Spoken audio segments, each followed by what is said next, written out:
أعوذ بالله من الشيطان الرجيم. بسم الله الرحمن الرحيم. إذ يغشيكم النعاس أمنة منه وينزل عليكم من السماء ماء ليطهركم به ويذهب عنكم رجز الشيطان وليربط على قلوبكم ويثبت به الأقدام. إذ يوحي ربك إلى الملائكة أني معكم فثبتوا الذين آمنوا سألقي في قلوب الذين كفروا الرعب فاضربوا فوق الأعناق واضربوا منهم كل بنان ذلك بأنهم شاقوا الله ورسوله ومن يشاق الله ورسوله فإن الله شديد العقاب ذلكم فذوقوه وأن للكافرين عذاب النار. معزز سامعین کرام، سورۃ الانفال سورہ نمبر 8 اور اسی صورت سے ابھی آپ کے سامنے آیت نمبر 11 سے لے کر کے آیت نمبر 14 تک آپ کے سامنے تلاوت کی گئی. سامعین کرام، جیسا کہ آپ نے پچھلے دروس سے یہ بات معلوم کر لیا، جان لیا کہ اس صورت کے اندر اللہ تبارک و تعالیٰ نے غزوہ بدر کے تعلق سے بہت ساری باتیں بیان فرمائی ہیں، اور اس وقت جو مسلمانوں کے حالات تھے، جن حالات میں یہ جنگ رونما ہوا، اور اس جنگ کے اندر اللہ تبارک و تعالیٰ نے کس طرح سے مسلمانوں کی مدد و معاونت فرمائی، ان تمام باتوں کا تذکرہ اس صورت میں اللہ تبارک و تعالیٰ نے بیان فرمایا ہے. ابھی جو آیت کریمہ آپ کے سامنے پیش کی گئی اس میں اللہ تبارک و تعالیٰ فرماتے ہیں، آیت نمبر 11 میں فرماتے ہیں اذ یغشیکم النعاس امنۃ منہ وینزل علیکم من السماء ماء لیطہرکم بہ ویذہب عنکم رجز الشیطان ولیربط علی قلوبکم ویثبت بہ الاقدام. یعنی اس دن کو یاد کرو جب اللہ تبارک و تعالیٰ نے تمہارے خوف کو دور کرنے کے لیے، تمہیں امن و سکون دینے کے لیے تمہارے اوپر غنودگی طاری کر دی، اونگ طاری کر دی، اور تمہارے اوپر آسمان سے بارش برسایا، پانی برسایا تاکہ تم کو پاک کر دے، اور شیطان نے جو نجاست تمہارے اوپر ڈالی ہے اس کو تم سے دور کر دے، اور تمہارے دلوں کو مضبوط کر دے، اور تمہارے قدم کو جما دے. اس کے بعد اگلی آیت کریمہ یعنی آیت نمبر 12 میں اللہ تبارک و تعالیٰ فرماتے ہیں اذ یوحی ربک الی الملائکۃ انی معکم فثبتوا الذین آمنوا. یعنی اس دن کو، اس وقت کو یاد کرو جب آپ کا رب فرشتوں کو یہ حکم دے رہا تھا کہ اللہ تبارک و تعالیٰ تمہارے ساتھ ہے، میں تمہارے ساتھ ہوں، اور تم مومنوں کے قدم کو جمائے رکھو. ابھی میں کافروں کے دلوں میں روب ڈال دیتا ہوں، لہذا تم ان کے گردنوں پر اور ان کے ہر جوڑ پر وار کرو. معزز سامعین کرام، یہاں سے ان اسباب کا تذکرہ ہو رہا ہے جو اسباب غزوہ بدر میں مسلمانوں کے فتح کا سبب بنے. جو اسباب غزوہ بدر میں مسلمانوں کے فتح کا سبب بنے، انہی اسباب کو اللہ تبارک و تعالیٰ یہاں سے ذکر فرما رہے ہیں، اور وہ تمام کے تمام اسباب جو ہے اللہ تبارک و تعالیٰ نے غیب سے مہیا فرمائے تھے. یہی وہ اسباب ہیں جو غالب ہوئے اور آخر میں مسلمانوں کو فتح ہوئی. اور دوسرے لفظوں میں آپ یہ کہہ سکتے ہیں کہ غزوہ بدر کے اندر اللہ تبارک و تعالیٰ نے بہت اچھے انداز میں غیبی مدد کی. 4 طریقے سے مسلمانوں کے اوپر غیبی مدد ہوئی، اور انہی مدد کی وجہ سے مسلمانوں کو اس جنگ کے اندر فتح ہوئی. اور ان اسباب کو ذکر کرنے سے مقصود یہ ہے کہ اللہ تبارک و تعالیٰ یہ بتلانا چاہ رہا ہے کہ جب اس غزوے میں اللہ تبارک و تعالیٰ نے اپنی خاص مدد سے، اپنے خاص نصرت سے مسلمانوں کو فتح دلایا، تو اے مسلمانوں، مال غنیمت پر اختلاف کرنے اور قبضہ جمانے کا تم کو کوئی حق نہیں ہے، کوئی اختیار نہیں ہے. اس جنگ میں جو بھی مال غنیمت ملا ہے یا آگے جو بھی جنگیں ہوں گی اس میں جو بھی مال غنیمت ملے گا وہ اللہ کا ہوگا، اس کے رسول کا ہوگا. اللہ کا رسول جس طریقے سے چاہے اس کو مسلمانوں پہ تقسیم کر دے یا جہاں چاہے تقسیم کر دے، اس میں تمہارا کوئی اختیار نہیں. معزز سامعین کرام، غزوہ بدر میں جیسا کہ میں نے بتلایا کہ 4 طریقے سے اللہ تبارک و تعالیٰ نے غیبی طور پر مسلمانوں کی مدد کی. ان میں سے پہلا جو سبب ہے وہ یہ ہے کہ جب کفار قریش اپنی 1000 لشکر کو لے کر کے غزوہ بدر کے میدان میں جب وہ لوگ آئے تو پہلے ہی ان لوگوں نے ایک سخت زمین کے اوپر اپنا قبضہ جما لیا. زمین بڑی سخت تھی، وہاں پر ان لوگوں نے اپنا پڑاؤ ڈال دیا، قبضہ جما لیا، اور وہ ذرا نیچے کی طرف تھی. اس کے مقابلے میں جو مسلمانوں کو سامنے جگہ ملی وہ ذرا ریتیلی زمین تھی، ذرا اونچی جگہ پہ تھی، وہاں پہ پانی بھی نہیں تھا، اور خوب زیادہ ریت اڑ رہا تھا. 3 طریقے سے مسلمانوں کو تکلیف تھی. پہلی تکلیف یہ کہ خوب ریت اڑ رہا تھا جس سے ان کو بہت پریشانی تھی.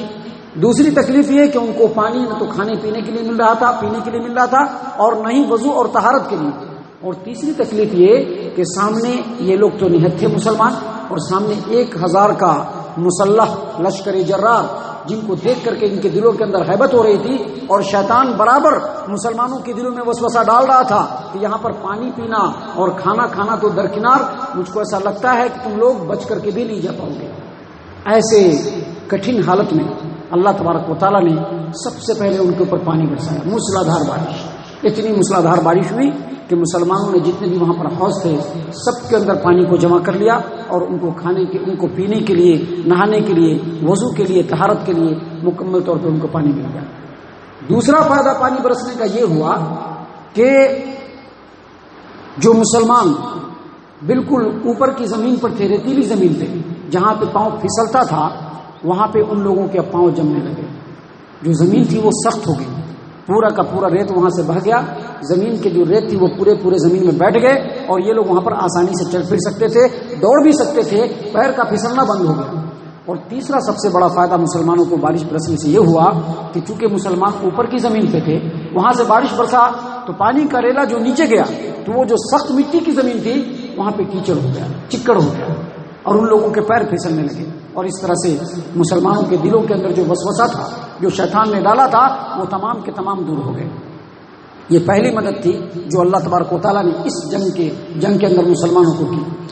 دوسری مدد یہ ہوئی کہ ابھی جنگ شروع نہیں ہوا تھا،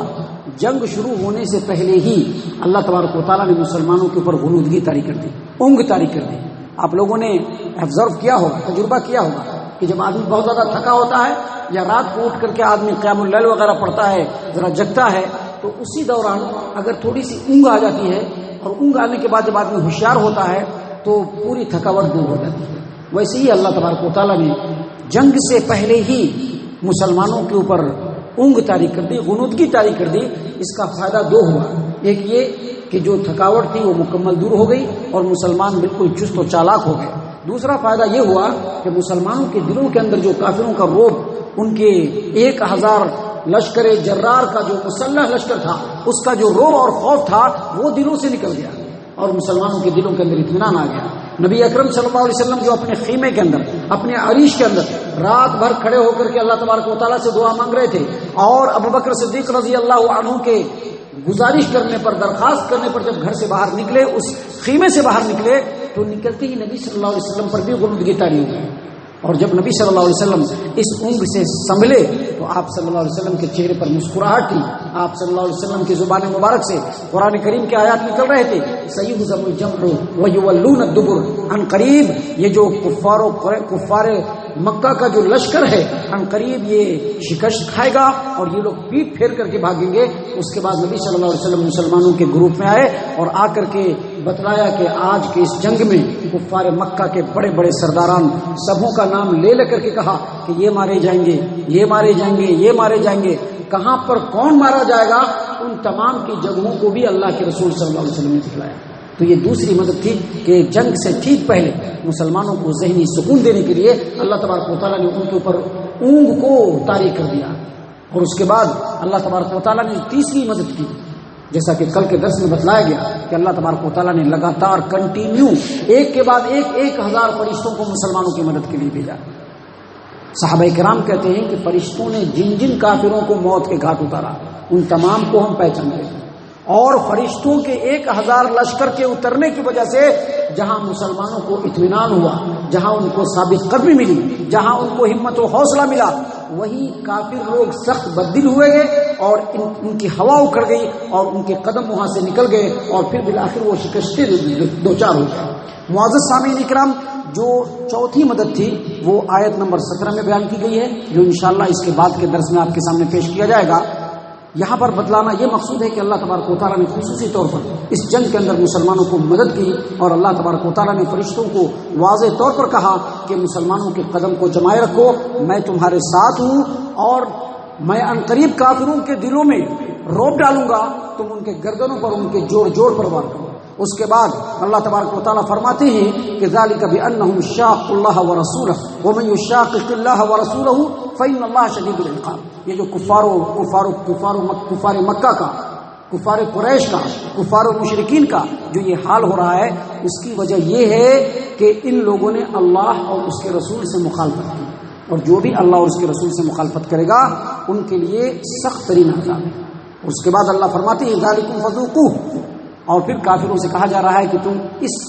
عذاب کا مزہ چکھو، اور بے شک کافروں کے لیے بعد میں جہنم کا بھی عذاب ہے۔ معزز سامعین کرام، ان لوگوں نے رسول صلی اللہ علیہ وسلم سے اور اللہ تبارک و تعالیٰ سے مخالفت ہی نہیں کی، بلکہ اللہ کے رسول صلی اللہ علیہ وسلم کو بڑی سخت تکلیفیں پہنچائی۔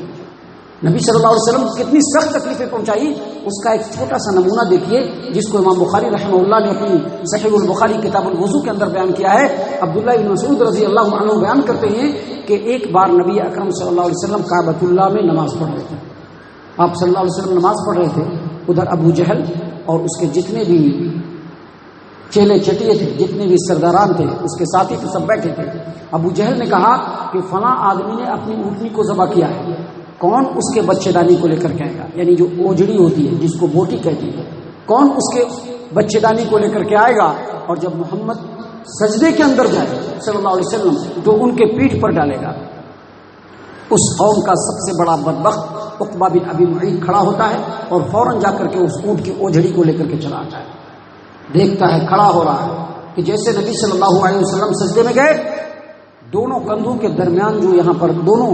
اس شولڈر کے درمیان جو پیٹھ ہے وہاں پر جا کر کے اس نے اوجڑی کو رکھ دی۔ اب اتنا بھاری اوجڑی تھا کہ نبی صلی اللہ علیہ وسلم اپنے سر کو سجدے سے اٹھا نہیں پا رہے تھے۔ عبداللہ بن مسعود رضی اللہ عنہ بیان کرتے ہیں کہ میں سارا تماشا دیکھ رہا تھا، لیکن میں ایک غریب بے بس آدمی،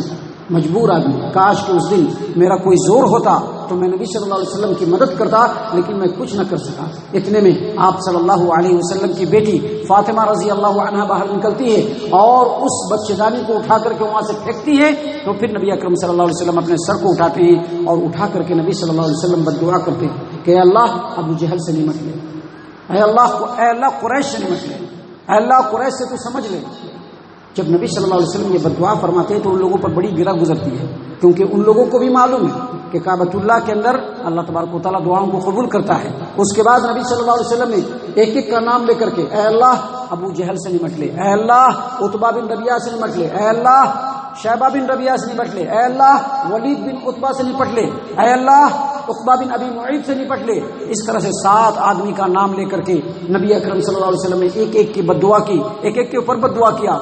اللہ کے رسول صلی اللہ علیہ وسلم کے ساتھی عبداللہ بن مسعود رضی اللہ عنہ کہتے ہیں کہ جن جن کا نام لے لے کر کے نبی صلی اللہ علیہ وسلم نے بد دعا کی، ان تمام کو بدر کے دن میں نے دیکھا کہ ان تمام کی لاش کو کنویں میں پھینکا گیا۔ تو اللہ تبارک و تعالیٰ نے اسی بات کو یہاں پر بیان فرمایا ہے کہ ان لوگوں کے ساتھ ایسا حال اس لیے ہو رہا ہے کہ ان لوگوں نے اللہ اور اس کے رسول کی مخالفت کی، اور جو بھی اللہ اور اس کے رسول کی مخالفت کرے گا ان کے لیے اللہ تبارک و تعالیٰ بے شک اللہ تبارک و تعالیٰ سخت ترین عذاب دینے والا ہے، اور یہ عذاب تو صرف دنیا کا عذاب ہے۔ اللہ فرماتے ہیں ذالکم فذوقوہ، اے کافروں یہ مزہ تم ابھی چکھو، لیکن اس کے بعد آخرت میں بھی تمہارے لیے دردناک عذاب ہے۔ ان تمام باتوں کا خلاصہ پھر وہی ہے کہ جو لوگ اللہ تبارک و تعالیٰ پر کامل ترین بھروسہ کرتے ہیں اللہ تعالیٰ ان کے لیے کافی ہو جاتا ہے، اور اللہ تعالیٰ ان کو غیب سے مدد کرتا ہے، جیسے کہ جنگ بدر میں اللہ تبارک و تعالیٰ نے مسلمانوں کی مدد کی۔ اور دوسری بڑی بات معلوم یہ ہوتی ہے کہ چاہے ابو جہل ہو، چاہے دنیا کا کوئی بھی فرد ہو، چاہے دنیا کی کوئی بھی جماعت ہو، اگر وہ اللہ اور اس کے رسول کی مخالفت پر آمادہ ہو جائے تو اللہ تبارک و تعالیٰ ان کو دنیا میں بھی رسوا کرتا ہے، اور آخرت کا عذاب تو سب سے سخت ترین ہے۔ اللہ تعالیٰ سے دعا ہے کہ اللہ تعالیٰ ہم تمام کو ان باتوں کے اوپر غور و فکر اور تدبر کرنے کی توفیق عنایت فرمائے، ہم تمام کو اللہ تبارک و تعالیٰ صحیح معنوں میں مومن اور مسلمان بنائے، جنت الفردوس میں جگہ عطا فرمائے۔ اے اللہ ہم تمام کو جہنم سے پناہ دے، اے رب العالمین ہم تمام کو جہنم سے پناہ دے، اے مالک الملک ہم تمام کو جہنم سے پناہ دے، آمین یا رب العالمین، وما علینا الا البلاغ المبین۔